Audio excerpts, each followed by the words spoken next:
ارے بھروسہ تو کرو اپنے رب پر، یقین تو کرو کہ میرا مولا مجھے عطا فرمائے گا. پھر وہ دیکھو کیسے غیب کے دروازے کھولتا ہے. پرابلم یہ ہے ہمیں سب پر بھروسہ ہے، ہمیں مارکیٹ پر بھروسہ ہے، ہمیں گولڈ مارکیٹ کے ریٹ کے فلکچویشن پر بھروسہ ہے، ہمیں بڑے ڈیلرز کے کاروبار کے طریقے پر بھروسہ ہے. بھروسہ نہیں تو اپنے رب پر بھروسہ نہیں ہے. ارے رب پر بھروسہ کرنا سیکھ جاؤ. میں سچ ہی بولوں گا، میں ملاوٹ نہیں کروں گا، میں سود نہیں کماؤں گا، فقط ایک ایک لقمہ حلال کا لے کر اپنی دکان سے جاؤں گا. وہ رب تمہیں حلال عطا فرمائے گا اور زیادہ عطا فرمائے گا. مجھے ایک بات کا جواب دے دیجئے نا. ایک شخص جھوٹ بولتا ہے، ملاوٹ کرتا ہے، سود کا کام کرتا ہے، حرام کماتا ہے، پھر بھی گھر پیسے لے جاتا ہے، پھر بھی اسے روزی مل رہی ہے. کیا وہ حلال کمائے گا تو رب روزی بند کر لے گا؟ مجھے جواب دیجیے. میں رب کو ناراض کر کے کاروبار کر رہا ہوں، وہ مجھے دے رہا ہے، اور جب میں نے اسے راضی کرنا شروع کیا تو کیا وہ دروازہ بند کر دے گا؟ یہ پاسبل ہی نہیں ہے. یہ میرے دماغ کا فطور ہے. ارے میں جب رب کو راضی کرنے چلوں گا تو وہ غیب کے دروازے کھولے گا، وہ اور عطا فرمائے گا. اے میرے میٹھے اور پیارے اسلامی بھائیوں، اصل مسئلہ پتہ ہے کیا ہے؟ ہم لوگوں نے برکت کو ہم نے کوانٹٹی سے ملا دیا ہے کہ جس کے پاس زیادہ پیسے، جس کی دکان زیادہ بڑی، جس کے پاس زیادہ تولے سونا. مجھے کسی نے بتایا کہ جیولر جو ہے نا اپنی جو آمدنی ہے یا اپنا ایسٹس بھی جو ہے وہ سونے کو ہی گنتے ہیں، وہ پراپرٹی کو نہیں گنتے. اتنے تولے کا ہم نے گھر لیا تھا، اتنے تولے کی گاڑی لی تھی، اور اتنے تولے ہمارے پاس، اتنے کلو ہمارے پاس ہیں. اپنی پراپرٹی کو بھی سونے سے ہی گنتے ہیں. چلو ٹھیک ہے بھائی، آپ گنیے. لیکن ہم نے معیار یہ بنایا کہ اتنے کلو یا اتنے تولا سونا، وہی پیسے والا، وہی خوشحال. یہ بے وقوفی ہے.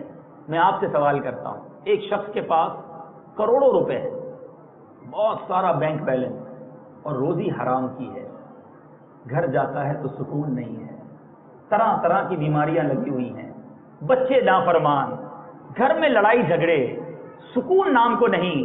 ٹینشن یہ کہ فلاں پیسے نہ کھا جائے، ٹینشن یہ کہ میں اغوا نہ ہو جاؤں، ٹینشن یہ کہ پرچی نہ آ جائے. اسی ٹینشن میں پیسے بھی بہت سارے ہیں. سچ بتاؤ، یہ برکت والا ہے یا جس کے پاس تھوڑے پیسے، چھوٹی سی دکان سرافہ بازار کے کسی کونے میں بیٹھا ہے، مگر گھر جاتا ہے تو سکون سے سوتا ہے، فقط حلال کماتا ہے، گھر میں سب صحت مند ہیں، بچے فرما بردار ہیں، لڑائی جھگڑا کوئی نہیں ہے، نماز کا پابند ہے، بڑی آسانی سے جناب نیکی کے کاموں میں بھی مصروف ہو جاتا ہے. اصل برکت والا کون ہے؟ یاد رکھیں، برکت جو ہے نا وہ کوانٹٹی کا نام نہیں ہے، برکت کوالٹی کا نام ہے کہ میری لائف اسٹائل کیسی ہے، میں سکون میں ہوں کہ نہیں، میں خوش ہوں کہ نہیں. ارے پیسہ بہت ہو جائے اور برکت ہی نہ ہو، ٹینشن ہی ٹینشن ہو، پریشانیاں ہی پریشانیاں ہو، کس کام کا پیسہ؟ سونا کھائیں گے کیا؟ نوٹیں کھائیں گے کیا؟ ارے وہ پیسے والا بھی 2 روٹی کھاتا ہے اور تھوڑا کمانے والا بھی 2 روٹی کھاتا ہے، مگر وہ تھوڑا کمانے والا، حلال کمانے والا سکون کی نیند سوتا ہے. کوانٹٹی کے پیچھے مت بھاگو، اللہ کی رضا کو تلاش کرو. حرام بہت جمع کر لو گے، جواب کیسے دو گے قیامت کے دن؟ یاد رکھو، امام غزالی فرماتے ہیں 4 قسم کے لوگ قیامت کے دن آئیں گے، 4 قسم کے لوگ لائے جائیں گے. ایک وہ آئے گا جس نے حرام کمایا ہوگا، حرام خرچ کیا ہوگا، ارشاد ہوگا اسے جہنم میں ڈال دو. دوسرا لایا جائے گا جس نے حلال کمایا ہوگا. سنو، حلال کمانے والا بھی غلطی کرتا ہے اور حرام میں خرچ کیا ہوگا، حکم ہوگا اسے بھی جہنم میں ڈال دو. بعض لوگ بڑی مشکل سے حلال کما بھی لیتے ہیں مگر برے کاموں میں خرچ کرتے ہیں، حکم ہوگا جہنم میں ڈال دو. تیسری کیٹیگری، اس میں بہت سارے ہم جیسے لوگ بھی ہوتے ہیں اور اللہ بچائے. وہ کیا کیٹیگری ہے؟ جو حرام کماتے ہیں اور حلال پر خرچ کرتے ہیں. یہاں بہت سارے ایسے ہمیں ملتے ہیں، لوگ کہتے ہیں جناب میں تو کماتا زیادہ اس لیے ہوں کہ بس وہ غریبوں کی مدد بھی کرتا ہوں، حج بھی کرتا ہوں، عمرے بھی کرتا ہوں، مسجد میں بھی پیسے دے دیتا ہوں. پتہ ہے تھوڑی گڑبڑ کرتا ہوں کاروبار میں، تھوڑا ڈنڈی لگ جاتی ہے، تھوڑا جھوٹ بولنا پڑتا ہے، تھوڑا بہت سود کا کام بھی ہو جاتا ہے، لیکن جناب میں نیکی کے کام بھی بڑے کرتا ہوں. ہاں ماشاءاللہ مدرسے کو مہینہ باندھا ہوا ہے، فلاں امام صاحب بھی آ کے لے جاتے ہیں، اور فلاں جناب جو ہے وہ سیٹنگ اپنی ہے، غریبوں کی مدد بھی کرتا ہوں، ہر سال حج بھی کرتا ہوں، عمرہ کرتا ہوں. تو دل ہی دل میں وہ اپنے آپ کو سیٹسفائی کیا کر رہا ہوتا ہے کہ لیول ہو جائے گا. جو کاروبار میں ڈنڈیاں ماری ہے نا، وہ نیکی کے کام کر کے میں لیول کر دوں گا. یہ بہت بڑی بے وقوفی ہے. اللہ پاک ہے اور پاک مال کو قبول فرماتا ہے. یہ فطور ہے دماغ میں کہ حرام کما کر اچھی جگہ خرچ کر دوں گا. ارے کبھی ناپاکی کا مال کا صدقہ قبول ہوا ہے؟ یہ منہ پر مار دیا جائے گا. اللہ کو ضرورت نہیں تمہارے صدقے کی، کہ تم جھوٹ بول کر، ملاوٹ کر کے، سود کا کام کر کے، دھوکہ دے کر پیسے کما کر کہتے ہو مسجد میں دے دیا، غریب کی مدد کر دی، میں نے اچھے کاموں میں خرچ کر دیا، یہ قبول نہیں ہوگا۔ امام غزالی فرماتے ہیں وہ تیسرا شخص جس نے حرام کمایا ہوگا، حلال میں خرچ کیا ہوگا، حکم ہوگا اسے بھی جہنم میں ڈال دو۔ فقط چوتھی کیٹیگری کہ جس نے حلال کمایا ہوگا اور حلال خرچ کیا ہوگا، اس سے بھی سوال ہونے ہیں، زکوٰۃ دی کہ نہیں دی، حق ادا کیا کہ نہیں کیا مال کا، وہ الگ بات ہے، اس کی الگ کوشچننگ ہے، مگر بچے گا چوتھی کیٹیگری والا۔ اے کاروبار کرنے والوں، خدارا اپنا ذہن بنا لو، حرام کے قریب نہیں جائیں گے، چیک کروا لیجیے اپنا بزنس۔ بعض اوقات ایسا بھی ہوتا ہے کہ ہم سمجھ رہے ہوتے ہیں بالکل پراپر 100% صحیح بزنس کر رہا ہوں، کیوں؟ میرے باپ دادا بھی ایسا ہی کرتے تھے۔ آپ کے باپ دادا مفتی تھے، آپ کو کیا پتا صحیح کرتے تھے نہیں کرتے تھے؟ ٹھیک ہے، آپ سچے ہیں، آپ ایماندار ہیں، آپ بزنس صحیح کرتے ہیں، مگر شریعت کیا کہتی ہے اس بزنس کے بارے میں؟ تو خدارا ایک بار 2-4 گھنٹے نکالیں، کھارا درمی دارالفتہ ہے، نور العرفان بخاری مسجد میں چلے جائیں، فیضان مدینہ میں دارالفتہ ہے، کنز الایمان پر دارالفتہ ہے، جائیں 1-2 گھنٹے نکالیں، کوئی بات نہیں۔ کاروبار کرنا ہوتا ہے نہیں جاتے دوسرے کی دکان پہ، یار ذرا بتاؤ یہ زیور خریدوں کہ نہیں خریدوں، آج کل سونا اوپر جائے گا نیچے جائے گا، کتنے مشورے کرتے ہو؟ تو بھائی اس میں بھی ایک مشورہ کر لے، مفتی صاحب میں یوں کام کرتا ہوں، یوں مال بیچتا ہوں، یوں لیتا ہوں، جو نیت کر کے جانا، جو منع کریں گے وہ نہیں کروں گا۔ آپ بالکل پکی نیت کر لو کہ جب مجھے پتا چلے گا جو کام حرام ہے میں کام نہیں کروں گا، انشاءاللہ رب آپ کو حلال عطا فرمائے گا۔ مجھے مولا علی کا وہ واقعہ یاد آیا، ایک بار مولا علی کرم اللہ تعالی وجہ الکریم مسجد میں گئے، جب مسجد میں گئے تو اپنا جو لباس تھا ایک شخص کو رکھوایا اور نماز پڑھنے چلے گئے، واپس آئے وہ بندہ غائب، آپ کا لباس لے کے غائب ہو گیا، آپ کو بڑا افسوس ہوا، اب مولا علی کا لباس لے کے چلا گیا۔ آپ تھوڑا آگے گئے تو دیکھا وہی لباس ایک دکان پہ پڑا ہوا، آپ نے پوچھا یہ کدھر سے آیا؟ دیکھا ابھی ایک شخص لے کر آیا، مجھے بیچ کر گیا۔ کتنے میں بیچ کر گیا؟ 2 دینار میں۔ اب آپ نے جو جملہ فرمایا نا، یہ کاش یاد ہو جائے، آپ نے فرمایا کہ اللہ تعالیٰ نے اس شخص کے لیے 2 دینار حلال کے رکھے تھے، میں نے نیت کی تھی کہ جب میں مسجد سے باہر نکلوں گا، اس نے میرا لباس سنبھالا ہے، میں 2 دینار اس کو تحفے میں دوں گا۔ اس سے حلال چھوڑ کر خود یہی 2 دینار حرام سے کمائے۔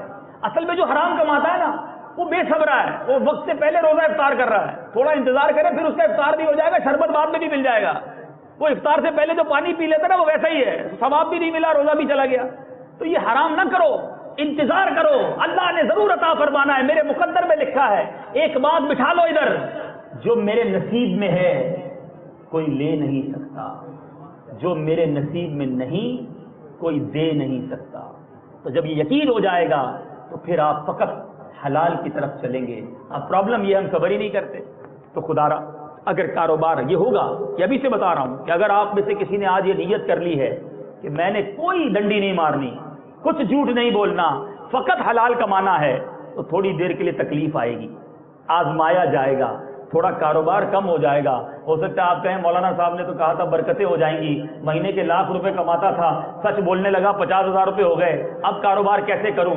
تو اب میں نے وہی بات شروع میں کی تھی، کوانٹٹی پر مت جانا، کوالٹی پر جانا، معیار پر جانا، تھوڑے دن صبر کرنا، اللہ غیب کے خزانوں سے دے گا، اگر تھوڑے بھی دے گا تو انشاءاللہ اس میں برکت بھی دے گا، اس پہ شفا بھی دے گا، اس میں قناعت بھی دے گا، اس میں خوشیاں بھی دے گا۔